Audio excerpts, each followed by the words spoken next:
Alit pala ni Bongbong Marcos. Matangkal tayo kapatid. Amerikano. Alit pala niya.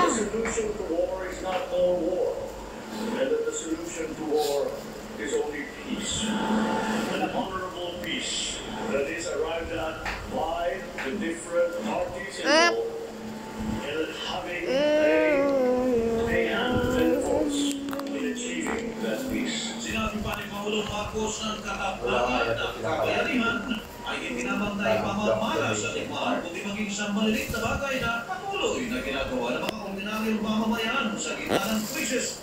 Kasabay nito, sinabi ng Pangulo na tismayatos siya dahil mayroong ilang bansa na hindi pa rin naman natututo sa epekto ng gera. We are a little bit disappointed to see that the world, parts of the world, and many countries in the world have yet to learn that lesson, and we hope that that peace will be brought to us soon. Ang tinig ni Pangulong Bongbong Marcos dumalo rin sa okasyon si Japanese Ambassador to the Philippines, Endo Kazuya. Kung noong World War II niya ay kalaban ng Japan at Pilipinas at Amerika, ayon ay magkaalyansa na ang tatlong bansa. Japan, the Philippines, and the United States, once divided by country, now stand united as allies and partners. Ang tinig ni Japanese Ambassador to the Philippines, Endo Kazuya, sinabi naman ni Deputy Chief of Mission Dati ang mga Hapon, pag makita yung may makakita ng Hapon, nagtatago yung mga tao. Ngayon, pag may Hapon, talagang ano na, kagaya nung taga sa amin, nag-asawa ng Hapon. Kada uwi niya, bibili ng gamit sa bahay nila. Tapos, babalik na naman sila. Pero iniwan din niya yung Hapon. Nag-asawa ng Pinoy. Dapat meron niya na siguro yung Oo, matanda na talaga yung Hapon eh. Nasa 60 na. Siguro sabi niya, ang tanda na nito, maghanap na nga ako ng mas bata. Nag-asawa ng Pinoy, tapos nagkaanak sila ng dalawa. Ng ano, Pilipino. Wala silang anak sa Hapon. Matanda na kasi yun. Baka hindi na kaya. Or baka ayaw niya talaga magkanak doon. Nakasakay sa van patungo sa Alabat Island. Of the bulyos, yung influx nila, and pag sumasakay kasi sila ng barko papunta dun sa isla, hindi na sila lumalabas dun sa paan na sinasakyan nila.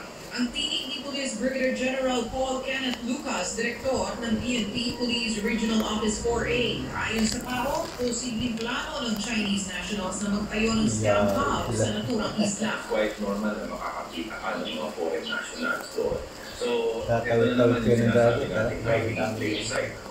So, may napagtitipiran ako ganyan, malaking bahay o Chinese na sa ito yung isa sa pinakamagandang lugar. Saan pwede silang magsimula ng kanilang scamming activity. tatapon ko na PAO Executive Director Gilbert Cruz. Ayon sa Bureau of Immigration, nakatagda nilang sampahan ng kaso ang mga inarestong Chinese national at ay ipadeneko. Meron din tayong mga nakita ng mga undocumented aliens at saka mga working without Sabi ko, atulis ng kupo mo pag umano sa paa ko. Tulis na ano ba? Dahil sa pagkukupo niya sa ating mga batas. Wala namang kuko. Ayusin mo naman tara mo naman ito, Pilo! Agilid na pala. Ayusin na ayusin. Ayusin. Pudpud na pala yung kuko mo. Liam, ba't mo sa'yo na sa bato? Sabi ni Liam, ano ba't mo bato na? Sa harapan mo na.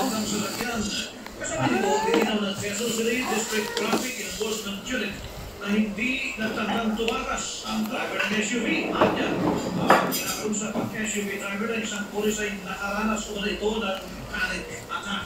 Yung kinakusap siya ng investigador, sabi niya, so parang panic attack. Ayos ka. Hindi pa gagawin lang ako. Imbis na Biglang matras. maliit lang yung babayaran mo, mas malaki pa tuloy din yan. Pinag Police Lieutenant Colonel Jose Luis Aguirre, Hepe ng Quezon City District Traffic, Okay lang, no? Nag-review lang. Kung bakit pinasok at ipinarada ng isang lalaki ang kanyang motorsiklo sa harap ng altar ng Taal Basilica sa Batangas. Matapos ito ay umupo pa ang lalaki sa upuan ng Ayon Police Captain Robert Magno, officer in charge ng Taal Municipal Police Station, hindi pa rin makausap ng matino hanggang ngayon ang suspect. Maging ang kasintahan nitong angkas niya ng motorsiklo ay nabigla rin sa nangyari.